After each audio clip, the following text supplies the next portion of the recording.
Dans une plaine fleurie entre deux montagnes, Renard franchit le ruisseau, se vautre délicieusement sur l'herbe, tout dans ce lieu le charnait. Il sentait en première région de femme. Il hésitait sur ce qu'il devait faire. Tieslan, le corbeau, sortait du bois voisin, planait dans la prairie et là se trouvait un milieu de fromage qu'on avait exposé pour les sécher autour du soleil. Soudain, Tislan s'éloigne avec un petit morceau du fromage et s'emperche sur l'autre qui couvrait Renard. Renard lève la tête et salue Tislan. Oui, je ne me trompe pas, c'est Seigneur Tislan. Que le bon Dieu vous protège. Vous êtes l'âme de votre père, le fameux chanteur. Si je me souviens, vous faites aussi de la musique. Et j'ai rêvé que vous avez longtemps appris à jouer l'orgue. Ces paroles furent, pour Tislan, d'une grande douceur, car il avait la prétention d'être le plus agréable musicien du monde. Est-ce bien cela, Seigneur Renard? Oui, cela n'est pas mal, mais si vous vouliez, vous montez encore plus haut. Écoute-moi donc. Il fait alors un plus grand effort, des grossiers. Votre voix est belle, mais elle serait plus belle encore si vous ne mangez pas tant. Continuez, Seigneur Tislan. Tislan, qui veut absolument chanter bien, s'oubliait que pour mieux chanter, il ouvrait peu à peu les ongles qui retenaient le fromage et le laissait tomber justement aux pieds de Renard. Ah, Dieu! Voilà que je ne puis changer de place parce que je souffre des genoux. Et ce fromage qui vient de tomber m'apporte un odeur insupportable.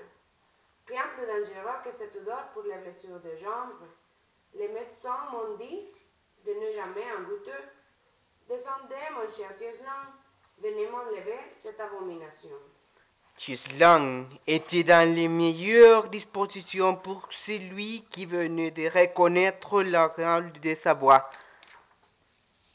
Tislan s'approche, mais Renard, trop impatient, se lance. Ah, très Renard, je devais bien savoir que vous me tromperiez en me chantant les ronds. Que Dieu me dise. Par Dieu, voilà, un excellent fromage. C'est juste le remède qu'il me fait pour le mal de jambes.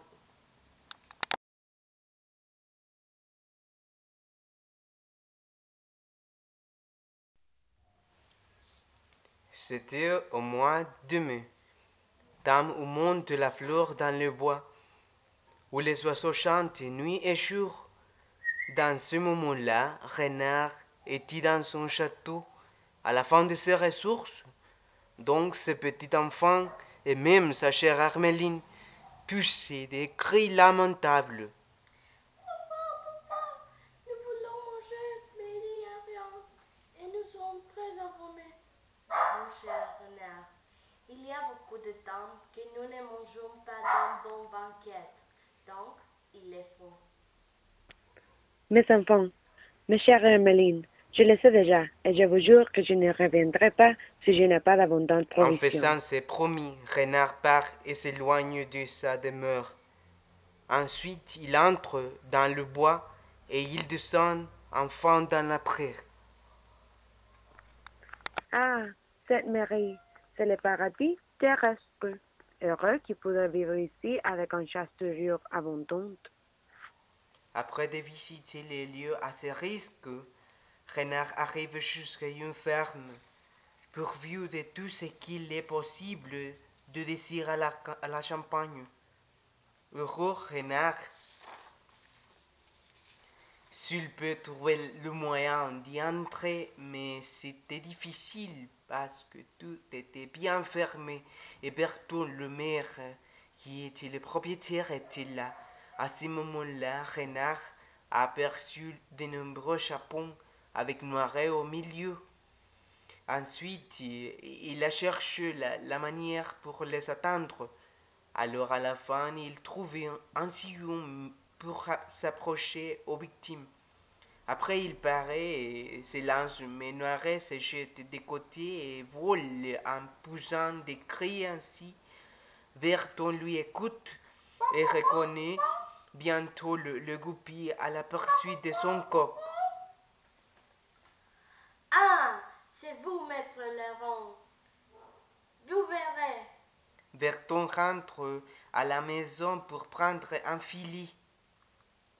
D'autre côté, Renard voit le danger et se blottit sur une grosse tête de chou, mais Renard à la fin est pris par le pieu.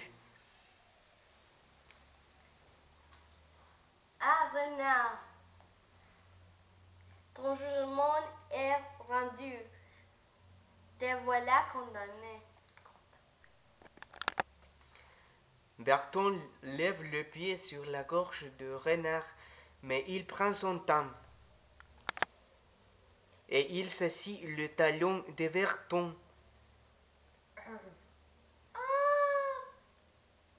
Avec la douleur de la morsure, en sanglotant, Berton demande de la miséricorde. Monsieur Renard, avez-vous pitié de moi? Décide-le de l'amende et je l'acquitterai. Alors, donnez-moi le Noiret. Renard s'éloigne, tenant Noiret entre ses dents, et prend le chemin de Maupertuis. Pendant le chemin, Noiret pleure assez.